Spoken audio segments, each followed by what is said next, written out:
Your days of crime are over. Today was a chilly day with rain, but we are warming up big time this week to the 60-degree mark tomorrow with sunshine, upper 60s here by Wednesday, and we will see 70 degrees in the forecast this week. I'll have a look at that coming up. Discussions on the homestead exemption, how parents and taxpayers are feeling about what's recommended. Your news at 10 starts now. Live from Television Park, this is WJBF, News Channel 6 at 10 on MeTV. Good evening, everyone. You're watching your news at 10. I'm Graham Lee. Thank you so much for joining us. Coverage you can count on begins with ongoing discussions about the homestead exemption. The Richmond County School Board holding their second public meeting hearing about the recommendation to opt out of House Bill 581.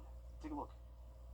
Board members started their public hearings 2 weeks ago before the snowstorm, where we heard former Augusta Mayor Bob Young share his frustrations about the recommendation.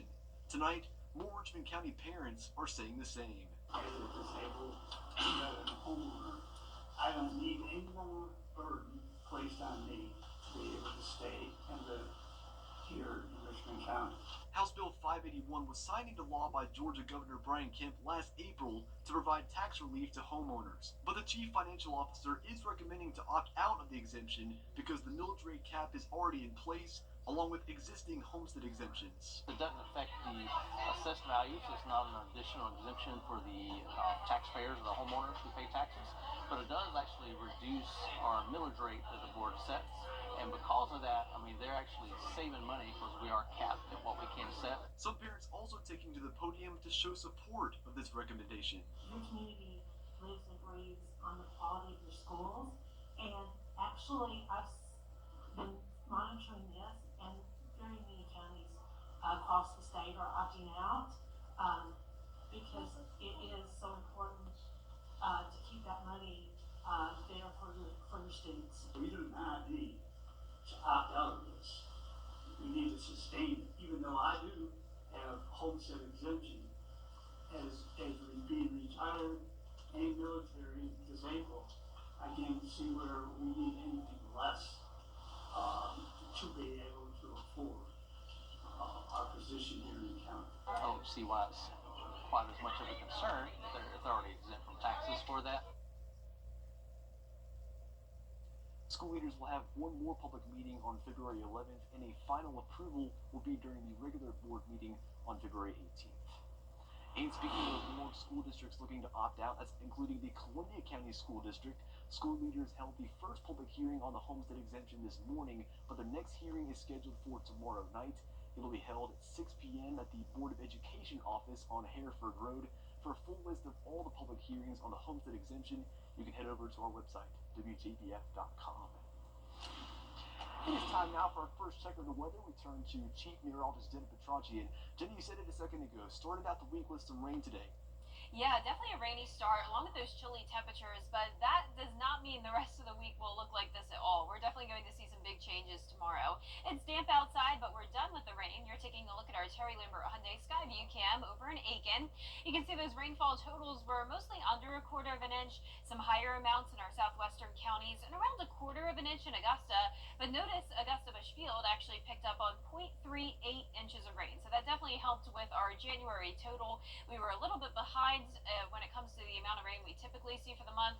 Of course, we've had more snow at times than we've even had rain, but things are definitely changing this week. We had a high of only 50, putting us 10 degrees below average, but above average temperatures are headed our way starting tomorrow. You can see the temperature change map is already showing us around 5 to 8 degrees warmer in some places than yesterday, and that's because of the cloud cover. So we're sitting in the upper 40s to low 50s. Barnwell right at 50, 49 in Evans, 49 in Louisville. Our temperatures are all very consistent tonight. 48 in Crawfordville and Lincolnton. That's about as cool as it gets. Winds are coming in from the west, 5 to 10 miles per hour sustained. It is a bit breezy out there. Gusts up to 25 now in Saluda, 21 miles per hour in Aiken. And satellite and radar is showing the clouds starting to clear the area with the rain all along the coastline with this cold front. Behind that front, we have high pressure taking over for tomorrow, so it will be a nice sunny day. Starting out your day mostly clear, down to around 35 by 8 a.m. And that sun will come out as we warm up to 60 in the afternoon, 68 by Wednesday, and I do have some 70s in the forecast, so I'll have a look at those next 10 days coming up. But back to you, Graham. All right, Jenna, thank you. Richmond County investigators are searching for the driver of a vehicle involved in a deadly hit and run. It happened last night on 13th Avenue and Martin Luther King Boulevard in Augusta. Deputies say Dwayne Rutledge was hit by an unidentified vehicle while riding a moped. He died at the hospital this morning. Investigators are also looking for a 2015 to 2020 Chevrolet 2015 to 2020 Chevrolet Tahoe or Suburban with the front end damage. If you see the vehicle, call one of the numbers on your screen. You can also remain anonymous. Several agencies in Georgia are working together to remove illegal immigrants. A massive fire in Amix Farms in Saluda County is still under investigation. The EMA director calling one of its largest industrial fires the area has ever seen. Our Aiken Bureau Chief Sean Cabbagestock has the latest. The fire started Saturday night. Crews from 5 Saluda County stations and Batesboro-Leesville Fire Department responded. Nearby counties sent help too. We had a crew from Lexington County. One of their truck crews came in and was on the roof helping us cut holes in the roof. Most of the damage was in the center of the plant. No injuries were reported. It took nearly 19 hours to control. The major part of the fire extinguished fairly rapidly, but it was just managing to access all the hot spots that were, primarily in the roof area, and being able to get it completely put out. Saluda County Emergency Management Director Josh Morton says the plant's design made it hard to access some areas. Ladder trucks and a platform tower were key to putting out the fire. If we had not had those resources, we would not have been able to have gotten that fire out as quickly as we did. Another big fire happened at Valley Protein on Thanksgiving a few years ago. It took 12 hours for that fire to be put out and damaged about 85% of the facility. Another very large response there, but this one was certainly substantial. Amix Farms says paid this week would match hours worked the week ending January 17th up to 40 hours. Sanitation night and day shift teams are asked not to report. We will continue to support whatever efforts that we can. Our initial indication is that this was an accidental fire. Augusta commissioners are trying to settle an old issue in the new year, a new garbage service contract. They'll debate Tuesday whether to hire 2 haulers to provide trash service. That new agreement would come with a $36 a year fee increase, far less than the $120 increase first proposed. We've gotten this fee down to about $70 cheaper than what it was before, because we don't want folks to have to pay more money for less service. But in this regard, we just have to make sure that we're generating the revenue to be able to provide more service, like right-of-way maintenance and better trash collection. Some commissioners want to see the contract rebid so there is 1 hauler instead of 2 and to reduce the amount of the fee increase. Well, you can expect new deputies at the Richmond County Sheriff's Office pretty soon. The president of the Shield Club of Augusta presented Sheriff Eugene Brantley with a $22,000 check for 2 new canines. The highly trained service animals will assist in the search for missing persons, both children and the elderly, ultimately enhancing the services of the Sheriff's Office provides. Every contribution helps us maintain these incredible animals, covering costs like food and veterinarian care. The Sheriff's Office K-9 program aims to provide 24/7 coverage on shift. The deadline to file for FEMA assistance in South Carolina is almost here. Homeowners have until tomorrow, January 28th, to make those claims. But officials say after tomorrow, you may still submit your documents, update your contact information, and stay in contact with FEMA regarding your application, but you must apply before the deadline. FEMA assistance may include funds for temporary housing or home repairs. And it's a cloudy and chilly night for us, but sunshine will return tomorrow. Then another rain chance on Friday as we warm up to 70 degrees. I'll have that full Viper 6 forecast when we return. 12:30 on WJBF News Channel 6. Now, Your most accurate forecast with WJBF Live Viper 6. Welcome back. I want to start out with a school shout out. On Friday afternoon, I went to Edmund Burke Academy in Waynesboro, Georgia. This was actually my first ever Burke County school visit, believe it or not, and it was fantastic. Definitely did not disappoint. 3rd and 4th grade students were great.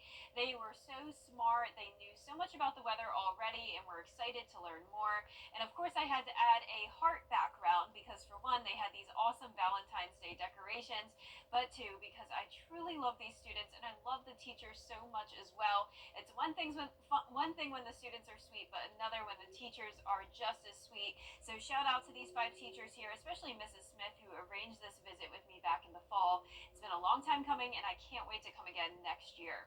Our Terry Lambert Hyundai Skyview cam in Waynesboro, speaking of, showing damp conditions, but no more rain. We're dry tonight. 49 degrees, still mostly cloudy, west wind of 5 miles per hour, dew point of 47. Visibility is okay, but it's definitely cloudy out there. And as for our Live Viper 6, we're not seeing anything going on. We had a few sprinkles down towards the south of Screven County, but now Screven County pretty much dry. Upper 40s across the board here. Sylvania, you're at 50 though still, so pretty mild for this time of the night. The clouds are definitely keeping us on the warmer side for now, but by tomorrow morning we will be dropping into the mid-30s. We're going to have clearing skies with high pressure taking over for tomorrow. Your Tuesday looks good. Lots of sunshine in the afternoon and mild, back to around 60 degrees. So when it comes to those temperatures down to the 20s and teens, we are done with it for now. Definitely a warm-up as we head into the month of February, mid-40s for lows by the end of this week, and our highs are going to be in the 60s at least. Some of us getting into the low 70s on Friday and again on Monday. So no rain for now, but we will have another pretty good chance of rain on Friday and then a 20% chance on Saturday. But for the most part, your weekend looks pretty dry, lots of sunshine. You can see our futurecast Friday at 6 a.m. showing a dry start to the day with this south wind coming in. That'll warm us up once again into the 70s.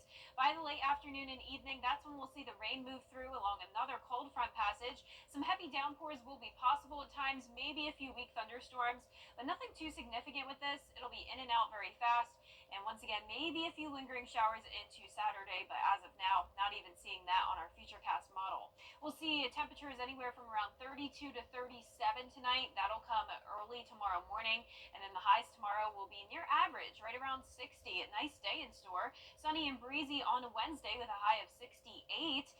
Once again, Friday will be our 70-degree day, 50% chance of rain with cloudy skies. Sunshine as we go into Sunday, Monday, and Tuesday of next week.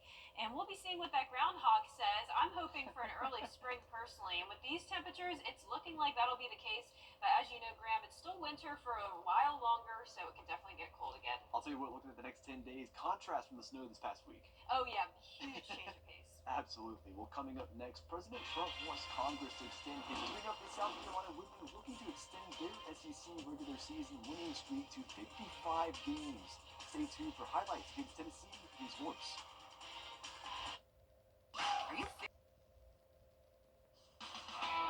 Now, WJBF sports coverage you can count on. The South Carolina women's basketball team still riding high from their victory against the LSU Tigers last week. Now they hit the road to face yet another SEC powerhouse in the Tennessee Volunteers. The Gamecocks looking to stay undefeated in SEC play. USC went on a 14-0 run to make it a 35-26 lead at halftime. Then South Carolina ended the third quarter red hot, up 57-39.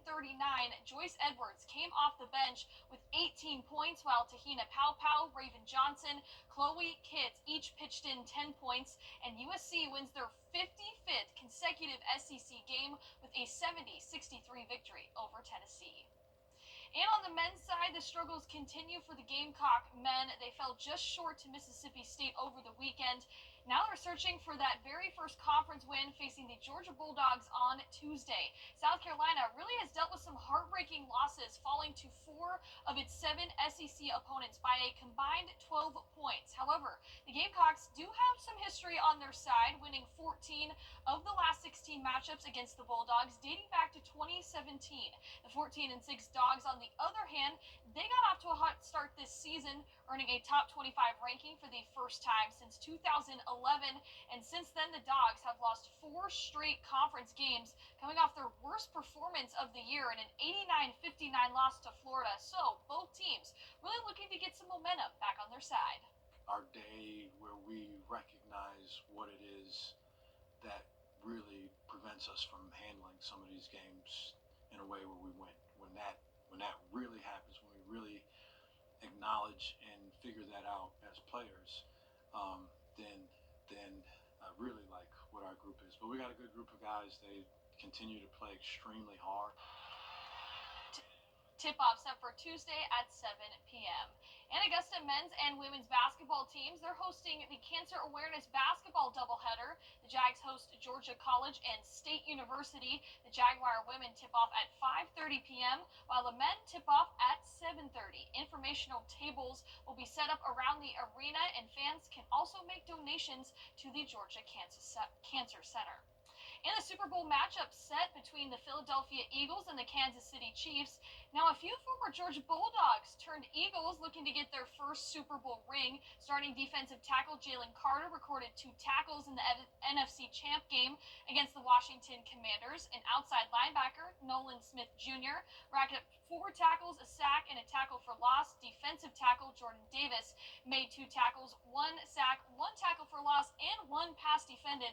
The Super Bowl is set for Sunday, February 9th at 6:30 p.m. Tell you what, I've been keeping an eye on those guys. I know you have too. They've been playing really well for the Eagles this season. Absolutely, looking forward to it. All right, thanks, Gianna. We'll be back in a moment. The prom is a special night for high schoolers, a chance to create memories that will last a lifetime. But for some families, the financial burden can be overwhelming.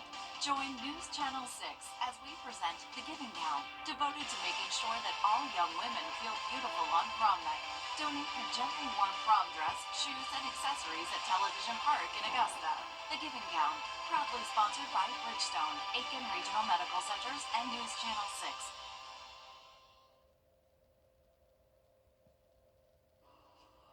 And last but not least, she may just be the fastest little thing on 4 legs, and boy, she's having a good time. Her name is Jelly Bean, and at just 6 years old, what kind of races does she run? Danny New reports. Jelly Bean! If you're in a race and not careful, Jelly Bean's probably gonna pass you. She ran her last marathon in 3 hours and 47 minutes. Yeah, if you call what Jelly Bean's best pal Andy just said, that's how fast they ran their last marathon together, meaning there have been others. Over the last 2 years, this 9-pound bottle of lightning has run 2 ultra marathons, 6 regular marathons, and how many half marathons? Too many to count, man. All right. Now, how did Andy discover that his dog has limitless energy? Well, it started in 2020 after he adopted Jelly Bean from a shelter in the Sacramento area and started to go in one of his routine runs with just his other dog, Cody. I started to run, and she started barking like crazy, like I was leaving her. So Andy started taking her for runs, and then longer runs than Cody could go for. And Jelly Bean just never showed any sign of having a problem with going the distance. If Jelly Bean can do it, a rescue dog, anyone can do it. Andy says the ultimate goal was to get Jelly Bean into the Guinness World Record book because he believes Jelly Bean should have the marathon record for quote-unquote small dogs. So in the meantime, they're going to keep competing and training together. And by the way, Andy says the only thing that might be as impressive as her endurance is Jelly Bean's appetite. And get this, apparently Chipotle is her favorite post-run snack. She can gobble it down after a 15-mile run in seconds.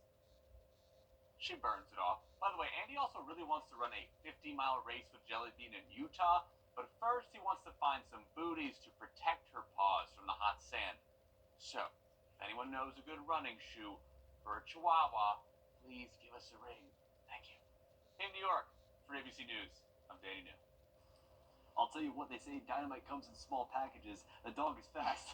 Yeah, I could never run a marathon, period, Yeah. so I credit that dog. I know, right? Yeah, running is not my thing. Nope. And they Neither. mentioned, Gianna, they mentioned Utah. You know anything about Utah. A little bit, yeah. I lived there for 4 years in college. I I wish I knew a thing about Utah. Never been, Yeah, me but either. Yep. must be a beautiful place to run around. Our 10-day forecast showing sunny skies Tuesday and Wednesday. Upper 60s here by Wednesday, low 70s on Friday with a chance of rain starting in the evening. A sunny weekend, and then next week starting out warm, but then we could have another little cool down. All right, we thank you for joining us for your news at 10. We continue at the top of the hour on News Channel 6. And Hogan's Heroes is next here on BTV.